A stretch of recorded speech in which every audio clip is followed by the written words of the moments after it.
From Wish TV and the All Indiana Podcast Network, this is the News 8 Daily 8 Podcast, a Wish TV News 8 update. Hi, this is Hannah Mordo, and this is your News 8 Daily for Thursday, May 21st. Weather outside is going to be a little bit better today, mostly cloudy, but we're not going to have a lot of that rain that we have been dealing with.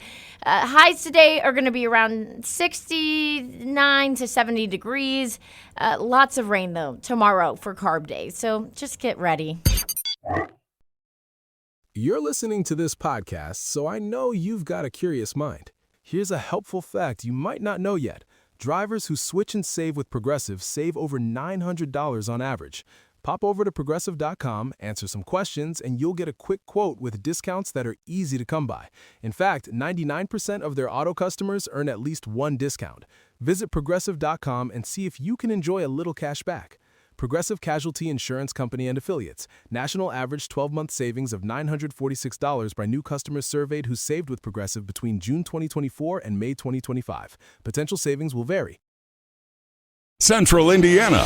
Wish TV is now live on YouTube TV and Hulu Live, offering more hours of local programming than any other station. Search for Wish TV or look for CW8 on both YouTube TV and Hulu Live to find us. Watch local news, sports, and lifestyle shows live from Wish TV. You can still catch Wish TV free over the air or stream it live on wishtv.com and on the free Wish TV mobile apps. Wish TV, available in more places for the latest news, weather, and sports.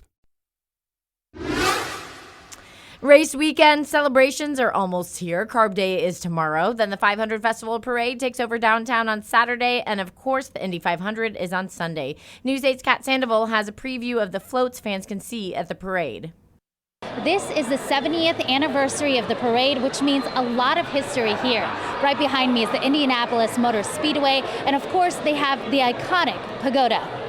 Astronaut Jeremy Hansen, fresh from Artemis 2 mission, will be at this float. And of course, no Indy 500 is complete without IndyCar. Start your engines, because right next to it is a much bigger version. This year's 500 Festival theme is all about racing history, celebrating the legacy and spirit of the Indy 500 Festival through the years. On it on Saturday will be Pacers players Pascal Siakam and Andrew Nimhard, and they'll be joined by a few of the Pacemates, so we're really excited to see the whole vision come to life. Each of the 11 floats started as an artist rendering before being brought to life. This is the AES float concept, and this is the finished float, complete with Carpenter's number 33 race car. Every float features a local business and its own take on history. I really like the airplane part because airplanes are really cool.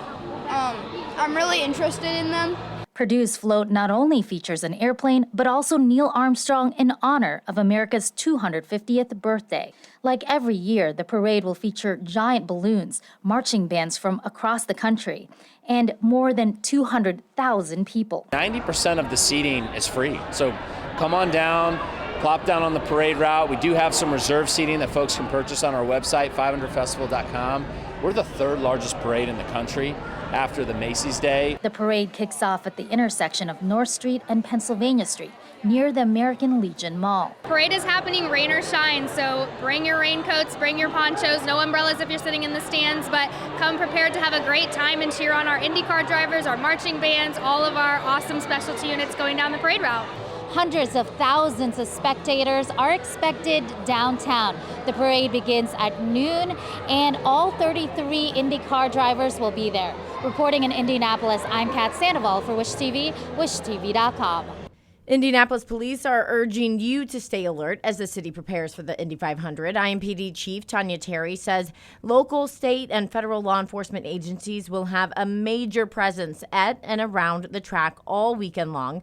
Police say there are no known threats to the Indy 500, but you should report any suspicious activity and follow officers' directions when leaving the track after the race.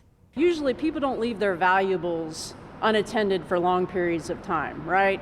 Or if you see somebody that just puts something down and quickly tries to run away from the scene, that might be something that's not right or doesn't look right to somebody.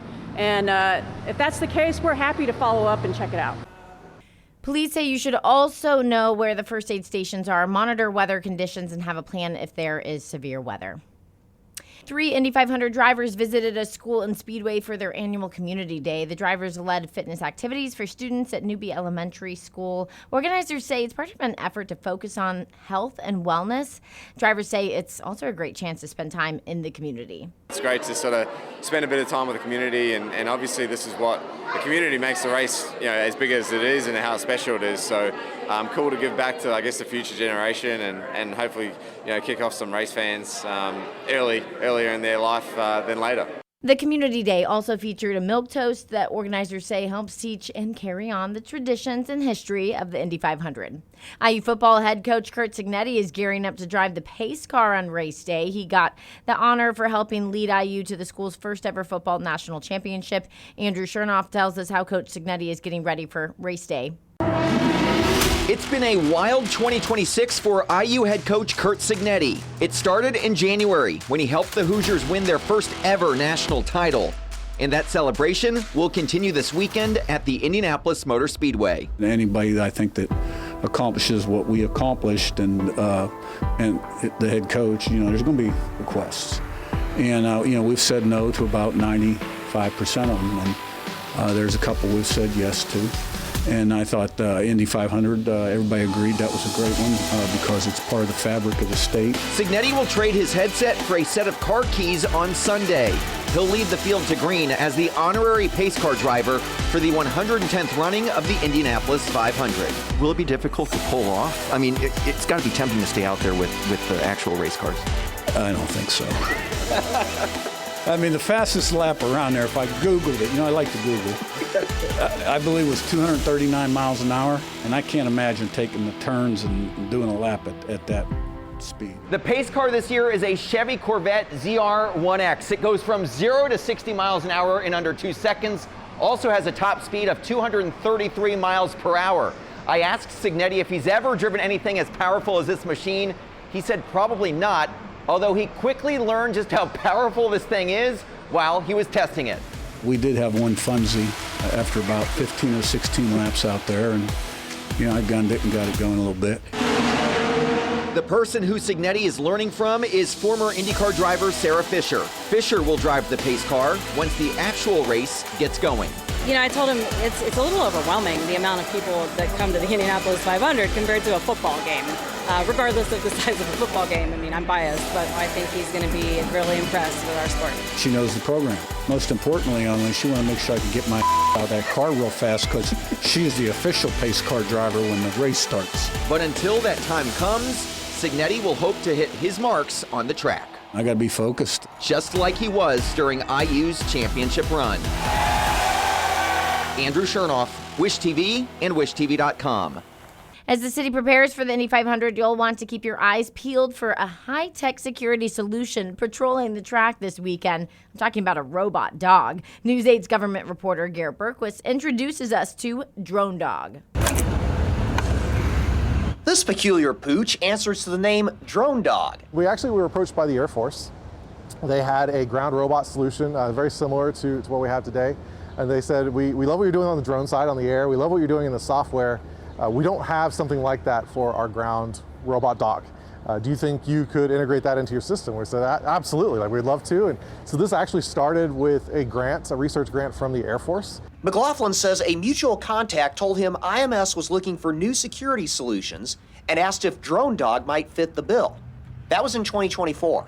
McLaughlin had never been to the 500. There's nothing like it. It truly is the greatest spectacle in racing, and Aislon is thrilled to be a partner. This is now his third year using Drone Dog in cooperation with IMS Security. Aislon's team controls it remotely from its Philadelphia headquarters. McLaughlin says it can handle situations that might be dangerous to humans. He says the 500's vast crowds and complex infrastructure are a great proving ground.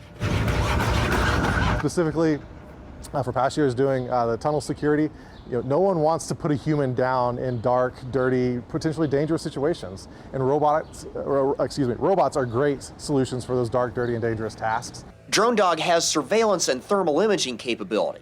It can also inspect suspicious packages. McLaughlin says there's no single security solution. Drone Dog adds another layer. Besides contributing to security at the largest single-day sporting event in the world, he says this is a good way to showcase man's new best friend. some of the most memorable stories for us is really engaging with the fans. Some people can maybe be put off by the technology. It's new, it can be a little scary. Science fiction movies tend to portray these in a negative way. But once they get a moment to see the system, to interact with it, to ask questions, to understand the value that it brings, and not just the safety and security of the event, but directly safety and security of specific people. I asked McLaughlin what you can do to make his team's job a little easier on Sunday. He says, as with everything else security related, just be patient. At Indianapolis Motor Speedway, I'm Garrett Bergquist for Wish TV and WishTV.com.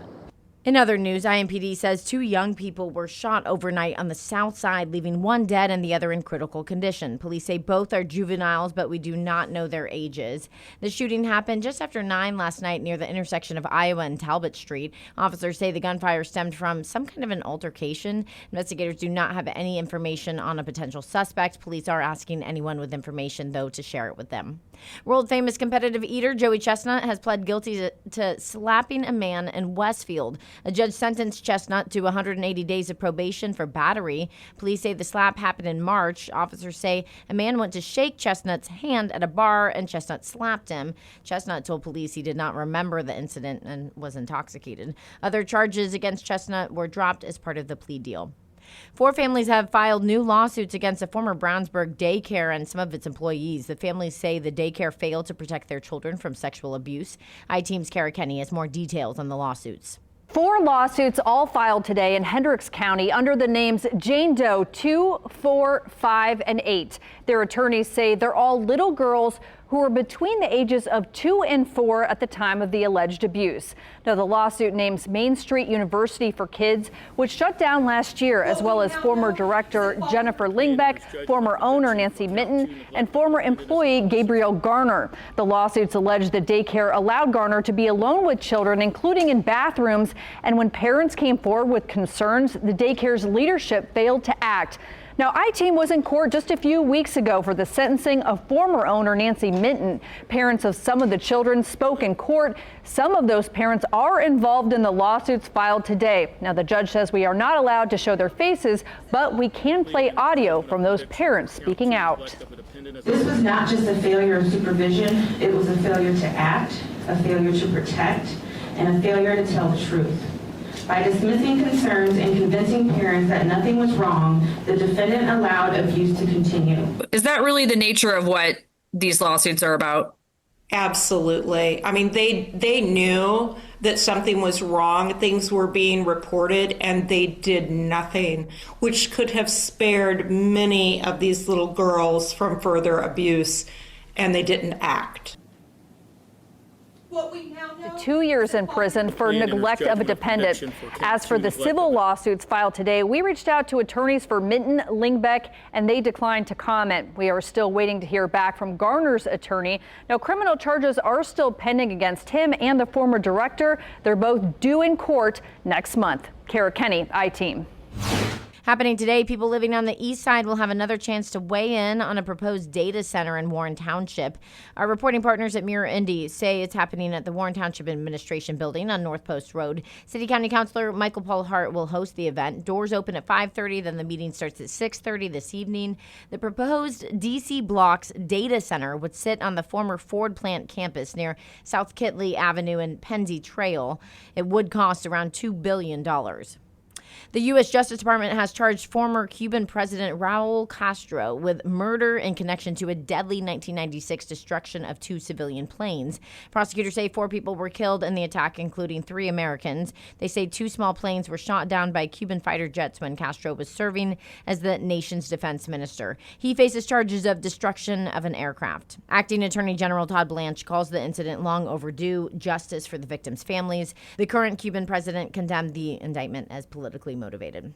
Officials in Czechia say there's no risk to the public after agreeing to treat a U.S. citizen who they say has had contact with an Ebola patient. Authorities have only identified the person as an American man who is a doctor. The chief of the infectious disease clinic in the country's capital says they do not have concrete information about the patient yet or their point of contact. Back here at home, the Indiana Fever picked up their third win of the season against the Portland Fire last night and did it without Caitlin Clark. Clark was out of the game with a back injury. Team is just fine, though, it seems, without Clark, dominating at home 90-73. Head coach Stephanie White says the team is taking things one step at a time. Look, it's putting one foot in front of the other. Yes, we have some returning pieces, but a lot of those returning pieces are learning how to play together again. And we have a lot of new pieces and trying to fine tune, what we're going to do and build connectivity on both ends of the floor. It doesn't happen overnight, and so I think that we're progressing in that way, and I'm pleased with our progression.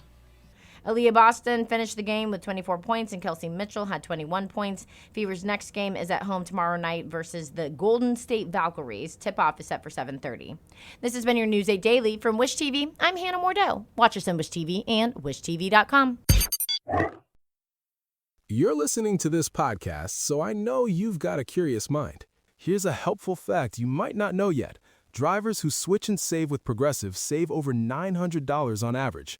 Pop over to Progressive.com, answer some questions, and you'll get a quick quote with discounts that are easy to come by.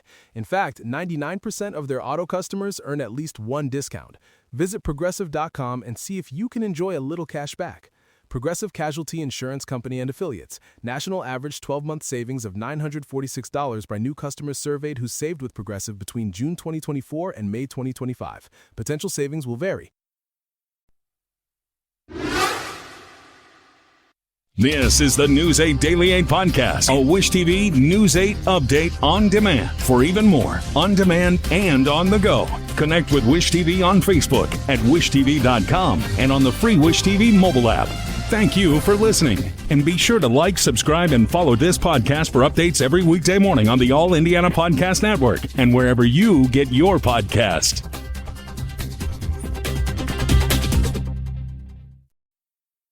This episode is brought to you by Progressive Insurance. Do you ever think about switching insurance companies to see if you could save some cash? Progressive makes it easy to see if you could save when you bundle your home and auto policies. Try it at Progressive.com. Progressive Casualty Insurance Company and Affiliates. Potential savings will vary. Not available in all states.